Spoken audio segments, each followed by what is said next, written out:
Cerita dibuka dengan memperlihatkan tulisan yang berbunyi, "Aku butuh ampunan atas dosa-dosaku. Tapi aku juga butuh pembebasan dari cengkraman dosa. Aku butuh ampunan atas perbuatanku, tapi aku juga butuh pembebasan dari cengkraman diriku." Scene pun kembali dibuka dengan seorang bocil yang sedang melukis di dinding bernama Andre. Andre dan sekeluarga baru pindah di rumah ini, jadi mereka sekarang masih baru beradaptasi dengan rumah baru mereka. Keluarga Andre terdiri dari ibu bernama Ebony, kakak Nate dan Shante, nenek Morgan, sedangkan ayahnya tidak tahu karena memang tidak ada. Ebony dan dia sudah cerai. Di tempat lain di gereja terlihat Morgan dan Nate juga Shante lagi mendengar pidato. Still gotta help me make dinner. About Palm Sunday. Now went and said open up that celebration for Jesus. Malam hari mereka makan bersama. Di sini si Morgan menyayangkan si Andre yang tidak ikut ke gereja tadi. Meskipun demikian si Ebony tidak mempermasalahkan itu karena itu juga keinginannya Andre sendiri. Jadi dia juga tidak mau memaksa-memaksa. Si Andre minta tambah susu tapi si Ebony tidak memberi dengan alasan Andre tidak kuat laktosa. Mendengar itu Andre menjawab ibunya hanya pelit saja. Mulutnya pun ditempeleng karena tidak sopan, lalu para anak-anak pun pergi tidur. Di sini si Shante ternyata masih berkirim-kirim pesan dengan ayahnya, meskipun HP dia bisa dilihat sudah hancur, walaupun tidak berpengaruh juga. Si Ebony yang sedang kerja terganggu oleh lalat-lalat yang terbang. Dicari dari mana lalat itu muncul, akhirnya ditemukan yang mana itu adalah tempat ruang bawah tanah, tapi dia tidak sampai turun.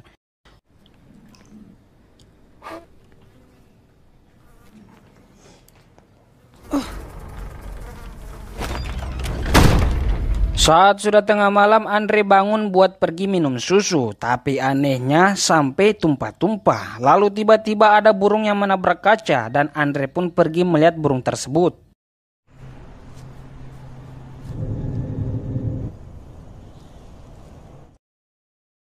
Pagi harinya mereka pun go to the school. Di situ ada pria lain yang tidak senang terhadap Nate melemparinya batu. Saat mereka sudah pulang, si Ebony menemukan minuman keras di lemari Nate. Menanyakan di mana Nate mengambil ini dan apakah dia sudah meminumnya. Nate menjawab mana mungkin dia minum setelah melihat efeknya pada Ebony. Dia hanya menemukan itu, seharusnya dia membuangnya hari-hari kemarin. Lalu si Ebony melihat ada darah di baju Nate. Shante pun memberitahu jika itu ulah si anak-anak yang tidak senang terhadap Nate. Saat itu juga si Ebony pergi memberi peringatan kepada anak-anak tersebut. Touch Nate again, you hear me? He was just fucking with him. It wasn't even like that. Jadi di sini ternyata si Ebony pernah dipenjara akibat sering mabuk-mabuk dan sekarang dia berusaha meninggalkan kebiasaan buruknya itu. Jika tidak, dia akan dikembalikan lagi di penjara. Jadi sebenarnya dia belum bebas sepenuhnya. Jika dia masih mengulang kesalahannya yaitu mabuk-mabuk, maka dia akan dikembalikan lagi. Dan alasan mengapa ibunya tinggal bersama dia karena agar mengingatkan dia supaya tidak mabuk-mabuk. Cara si Ebony mengurus anak ternyata tidak beda jauh dari si Morgan. Bahkan kata si Ebony, si Morgan jauh lebih buruk daripada dirinya. Di sini si Ebony malas diberi nasihat oleh orang seperti Morgan meskipun itu ibu kandungnya sendiri. You might have your little church friends fooled. Everything. Si Ebony pun pergi ke belakang rumah dan di situ terlihat ada Andre, tapi anehnya si Andre terlihat bicara sendiri. Ebony yang melihat itu tidak terlalu peduli karena menganggap itu hanya hal sepele. Lagi dan lagi si Ebony kembali terganggu oleh lalat-lalat yang banyak terbang. Dicari di mana sumbernya, ternyata itu tempat sampah. Hey. What are you doing? Tell you about talking to yourself. Malam harinya mereka semua lagi santai nonton TV. Di situ si Ebony memberitahu jika bagaimana perayaan hari ulang tahunnya Shante diundur sampai ayahnya datang. Bukan berarti pas hari ulang tahunnya yang asli tidak dirayakan. Mereka juga akan merayakannya tapi seadanya saja. Dan jika nanti ayahnya sudah datang barulah akan dikasih meriah. Shante tidak masalah tapi pas diminta belikan HP baru karena HP-nya sudah burik, Ebony menolak, membuat Shante jadi ngambek. At least I never married one. Since you and your father are so close. So what about my new phone, Ma? Where you going with your head half braided? Tengah malam si Andre entah mengapa tiba-tiba turun di ruang bawah tanah tersebut sendirian. Lalu tak lama si Ebony yang melihat pintu ruangan bawah tanah terbuka menutupnya. Esok harinya si nenek Morgan terlihat lagi berdandan cantik. Lalu dia pergi ke suatu rumah sakit untuk mengecek kesehatan seperti biasanya. Tapi ternyata tujuan utamanya adalah menggoda pria di sana. Ternyata si nenek Morgan ini doyan sama pria kulit hitam. Di saat dia lagi menggombal, ibu-ibu di sana yang melihat itu langsung bercerita di depan dia. Tapi dengan satu kali teguran mereka pun terdiam. Look, her fucking titties up. She need to stop it. Trim that goatee. Excuse me. May I help you? Yeah. Di saat ingin pulang, dia baru menyadari sebuah fakta bahwa ternyata selama ini Ebony yang selalu membayarkan tagihan bulanan miliknya. Pantasan dia tidak pernah ditagih-tagih. Di tempat Ebony ternyata dia masih belum bisa bertobat. Dia habis lagi pergi minum-minum. Si Nate yang melihat itu hanya geleng-geleng kepala. Saat sudah masuk di rumah, si Ebony langsung mengonfirmasi jika memang dia mabuk, tapi dia tidak bawa mobil. Si Morgan juga tidak mempermasalahkan itu, karena sekarang dia hanya tidak tahu mau bilang apa mengetahui Ebony selama ini membayarkan tagihan rumah sakit miliknya. Mendengar itu Ebony hanya menjawab kalau begitu tidak usah bilang apa-apa.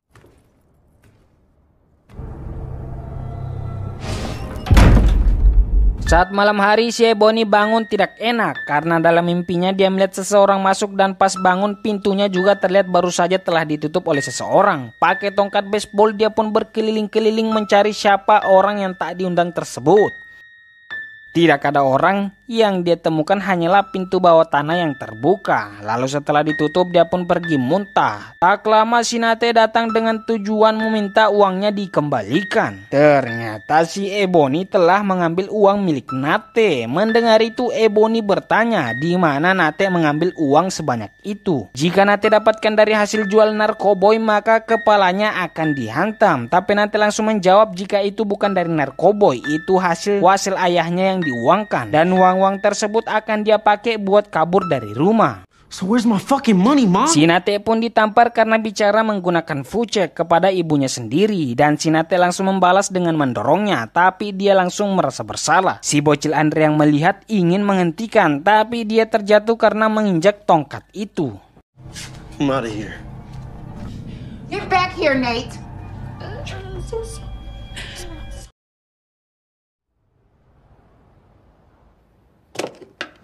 Saat keadaan sudah tenang, si Ebony mengembalikan uang milik Nate dan membujuk si Nate agar jangan pergi dari rumah ini.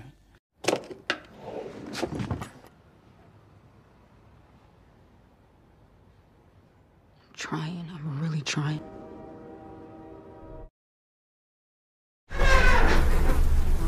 Esok harinya penyebab banyaknya lalat muncul ternyata karena ada kucing mati di bawah situ. Si petugas yang mengambilnya meminta duit, tapi si Ebony tidak memberi karena tidak punya duit. Saat ingin ditaruh lagi kucing itu, si Nate berkata tunggu dulu, dia punya uang. Pada akhirnya Nate tidak jadi pergi dan justru mulai menjadi anak yang berbakti. Now go home and sauce. Cynthia. Tak lama datang wanita bernama Cynthia. Cynthia adalah petugas sosial yang mengurus si Ebony. Jadi dia datang untuk melihat apakah si Ebony benar-benar berubah dan apakah kehidupan keluarga mereka baik-baik saja. Si Cynthia bertanya dari mana Sante mendapatkan luka memar itu. Sante menjawab dia juga tidak tahu. Bangun-bangun tangannya sudah kayak begini. Lalu para anak-anak pun pergi dan sebelum itu Sante diberi kartu nama buat jaga-jaga. Siapa tahu dia butuh bantuannya. Tinggal Cynthia dan Ebony saja. Di sini Ebony mengaku jika dia masih minum minuman keras, tapi jarang-jarang sama seperti orang pada umumnya. Dan Cynthia tidak mempermasalahkan itu. You have a great day, Cynthia.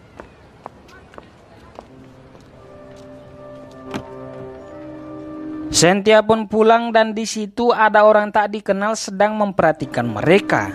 Singkat cerita, hari ulang tahunnya si Sante pun dirayakan. Orang-orang terdekat mereka ikut hadir, termasuk pacarnya si nenek. Di situ si Sante semakin sayang kepada ibunya karena si Ebony membelikan dia HP baru.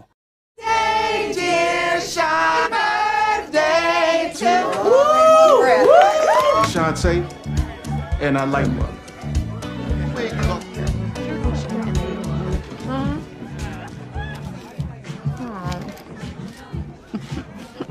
Mr. T, teach me how to play dice. Karena sudah malam, Nak-Nak pun disuruh tidur, dan saat sudah dikira tidur, si Ebony mendengar suara ketukan keras dari pintu bawah tanah, dan pas dicek ternyata itu adalah Andre. Ditanya mengapa Andre ada di sini, Andre menjawab dia ngobrol dengan temannya bernama Trey.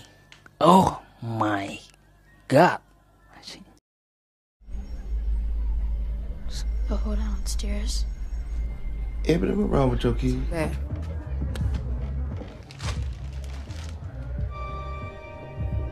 Di saat Nak-Nak sudah tidur, si Ebony pun party-party. Dia memilih mabuk-mabuk lagi sampai semua orang pulang. Tapi tiba-tiba si bocil Andre bertingkah aneh lagi. Dia kembali muncul berdiri sendirian dan mengatakan dia ketakutan.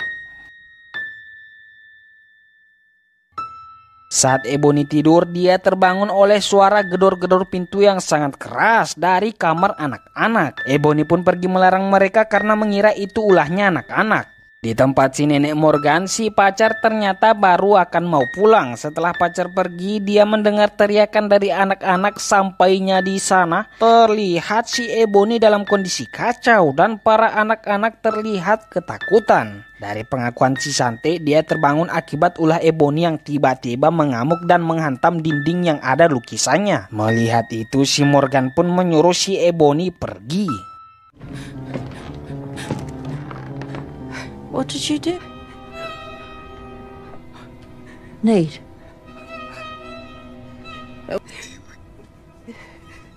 Get out of here.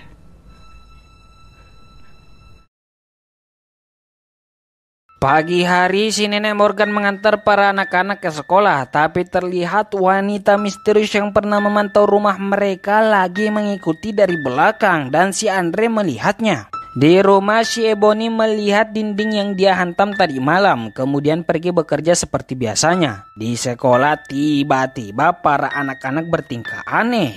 Di kelas Sinate, dia tiba-tiba ketawa saat gurunya mengajar. Dan di tempat Sante, keluar darah dari celananya dan diperlihatkan ke semua orang. Di tempat si Andre, dia tiba-tiba di kelas, kemudian dilempar ke gurunya, dan parahnya, nya dimakan sendiri. Di tempat si Ebony, dia mendapat laporan dari pihak sekolah akibat tingkah laku anak-anaknya yang aneh, dan saat itu juga dia langsung pergi ke sana. Para anak-anak pun diperiksa kesehatannya, tapi anehnya mereka sama sekali tidak sakit. Mereka baik-baik saja. Tentu mendengar itu si Ebony tidak percaya dan menyuruh si dokter memeriksa ulang kesehatan mereka, tapi dengan cara marah-marah. Tentu si dokter yang menangani itu malas karena sikap si Ebony yang tidak sopan, dan nenek Morgan juga tidak membela si Ebony. Hello? This Ebony.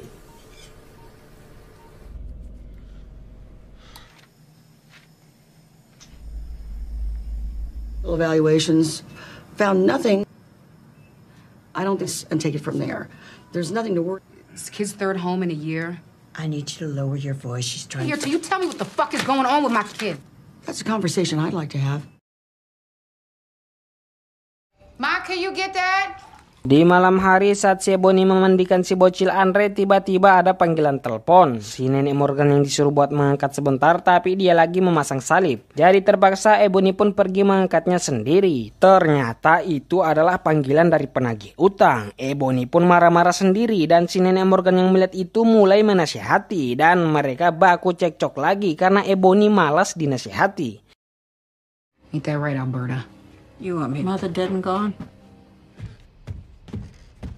Saat dia kembali di kamar mandi, ya entah mengapa si Nate memasukkan adiknya di dalam air, didorong hingga tidak bisa bernafas. Untung Ebony datang tepat waktu dan berhasil menghentikannya. Saat sudah tenang, aneh karena terlihat si Nate yang nampaknya secara tidak sadar melakukan itu.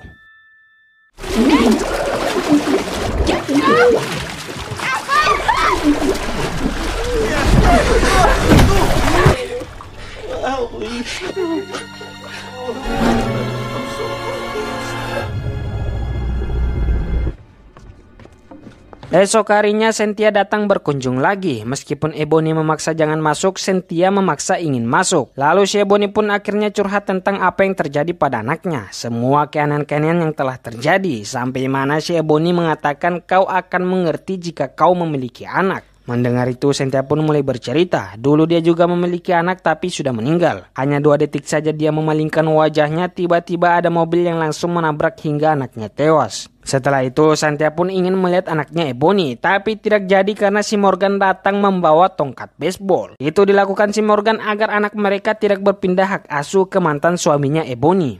Taking pictures for Ma. Hey, put your ass back to social services! Thing like this before.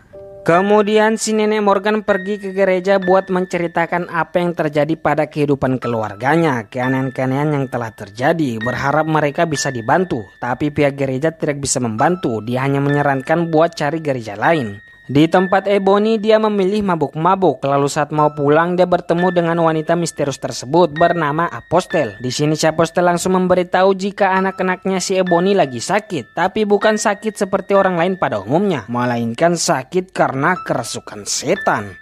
Ya, ternyata di rumah yang Ebony tinggali ada setan di sana, kata si Apostel. Mendengar itu mereka langsung berbicara 4 mata di sebuah restoran. Di sini Apostel mengaku dia adalah utusan Tuhan untuk menyelamatkan Ebony dan keluarganya. Sebelum Ebony sekeluarga tinggal di rumah itu, ada satu keluarga yang duluan. Kemudian dia memperlihatkan fotonya. 20 tahun yang lalu keluarga ini tinggal di rumah itu. Mereka adalah jemaat gerejanya. Keluarga itu sangat bahagia, tapi suatu ketika anaknya terkena penyakit. Meski telah dibawa ke berbagai dokter, tidak ada satupun dokter yang mengetahui apa penyakitnya dan cara menyembuhkannya. Pada akhirnya Apostel menyadari jika mereka telah kerasukan setan. Tapi sayangnya dia gagal menyelamatkannya karena kekuatan syaitan itu lebih kuat. Kemudian kita diperlihatkan bagaimana cara syaitan itu membunuh satu keluarga tersebut. Si ibu yang lagi menangis tiba-tiba kerasukan dan mengambil kapak lalu memotong kelapanya si ayah. Pas terlepas dia juga langsung sadar melihat suaminya yang sudah modar. Tentu dia menangis sejadi-jadinya. Lalu tak lama datang anaknya dan dia kembali kerasukan lagi sehingga menggila lalu membunuh anaknya sendiri. Setelah itu gantung diri. Dan begitulah cerita bagaimana keluarga tersebut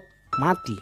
Mendengar semua itu si Ebony bertanya, bocah laki-laki yang ada di foto ini alias keluarga yang telah dibantai oleh syaiton siapa namanya? Si Apostel menjawab, Trey.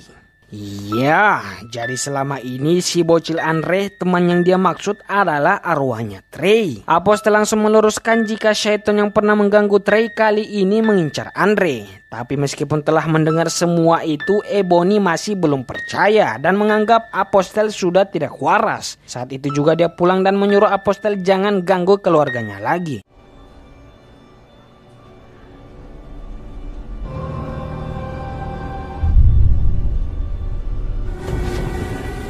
No!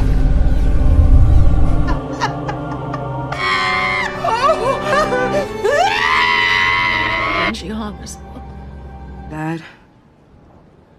His name was Trey.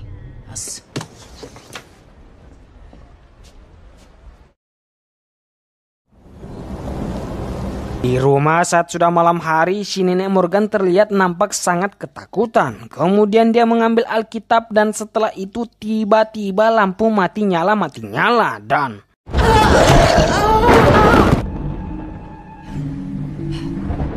Ya, dia diserang oleh bocil Andre yang telah kerasukan. Tidak tahu bagaimana caranya, tapi sayangnya ternyata itu membuat nyawa nenek Morgan melayang. Si Ebony yang baru sampai di rumah tentu terpukul mengetahui itu. Tak lama si bocil Andre datang seolah-olah tidak tahu apa-apa.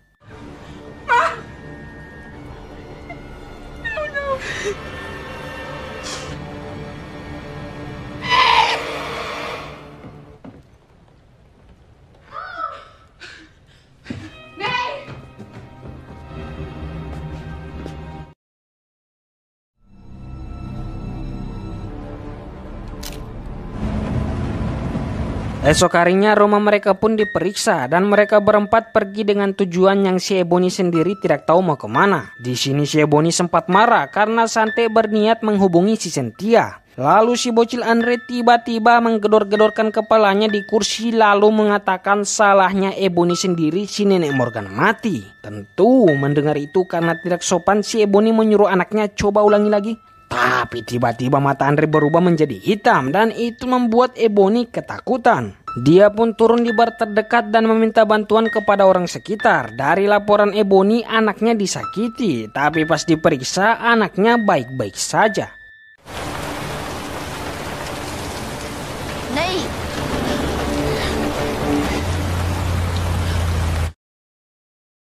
Singkat cerita sekarang justru si Ebony lah yang dikira sakit. Dia sekarang lagi diberi beberapa pertanyaan oleh dokter. Tak lama setelah ditanya-tanya Cynthia pun datang. Lalu para anak-anak dibawa. Tentu melihat itu Ebony hanya bisa menangis.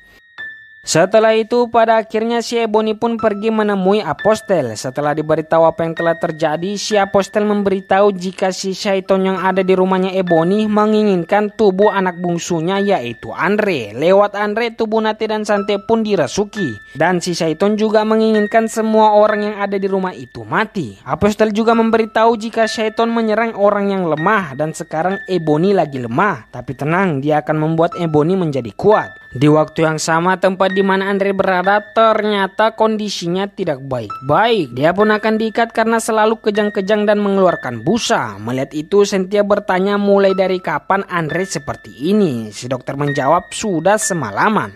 Di tempat Ebony dia kemudian menceritakan masa lalu kelamnya. Lalu setelah itu mereka berdua mulai berdoa meminta pengampunan dosa. Di tempat Andre dia sudah diikat lalu Cynthia pun masuk dan bertanya apakah Andre mengenalnya. Tapi Andre menjawab almarhum anaknya yaitu Julian selalu memperhatikan Cynthia saat tidur. Mendengar itu tentu si Cynthia bingung kenapa Andre bisa mengetahui nama anaknya. Dia mengira Ebony telah bercerita kepada Andre, tapi Andre langsung menegaskan jika dia bukan Andre.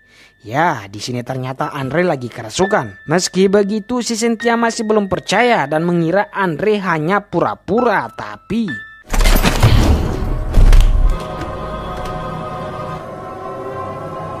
Ya, Andre pun dengan saktinya bisa melepaskan ikatannya sendiri, lalu menempel di dinding layaknya Spider-Man. Andre pun dibuat tak sadarkan diri, lalu Cynthia yang melihat kejadian tadi ditenangkan oleh si dokter. Tak lama si Ebony datang menggunakan baju perawat dan langsung membawa Andre keluar dari rumah sakit tanpa halangan sedikit pun.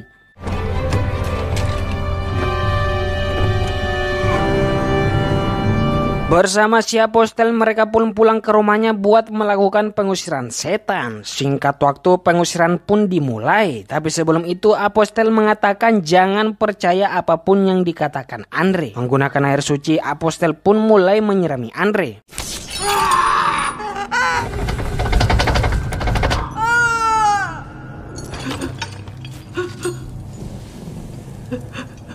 Secara tidak masuk akal, si Andre setelah menjerit-jerit kesakitan dia berubah menjadi nenek Morgan. Si Apostel terus membacakan doa sehingga membuat Syaiton kesakitan. Di tempat Nate dan Sante mereka berdua juga merasakan kesakitan karena pengaruh Syaiton di tubuh mereka lagi diusir. Seketika angin di luar kencang, lalu setelah tenang Syaiton berubah kembali menjadi Andre dan Apostel masih terus membacakan doa tapi tiba-tiba si Syaiton menghilang.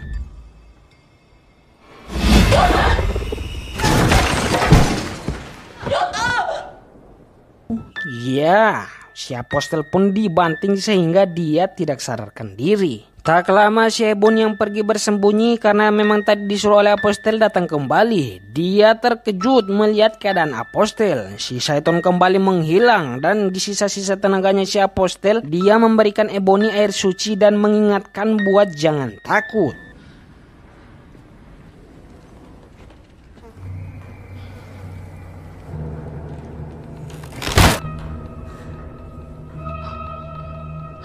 Ebony pun mulai mencari di mana si Syaiton berada dan akhirnya ketemu setelah dia turun di ruangan bawah tanah. Meskipun telah dipengaruhi menggunakan karakternya Andre, Ebony sudah tidak percaya dan menyiramnya air suci, tapi belum cukup dan Ebony dengan mudah dibuat tak berdaya. Lalu memperlihatkan Ebony di bawah alam sadarnya dia berdoa kepada Tuhan dan akhirnya berhasil bangkit lagi. Kali ini dia tambah kuat melebihi si apostel. Dengan mudahnya dia membuat si syaitan yang menyerupai dirinya tak berdaya. Bahkan si syaitan terbakar lalu dijatuhkan ke bawah tanah.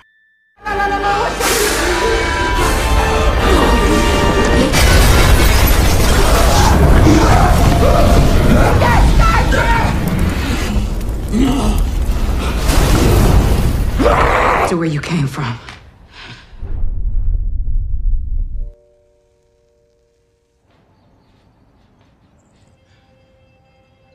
Setelah semuanya sudah selesai, si bocil Andre pun ditemukan dalam kondisi baik-baik. Dan singkat cerita, Ebony pun memutuskan buat pindah rumah.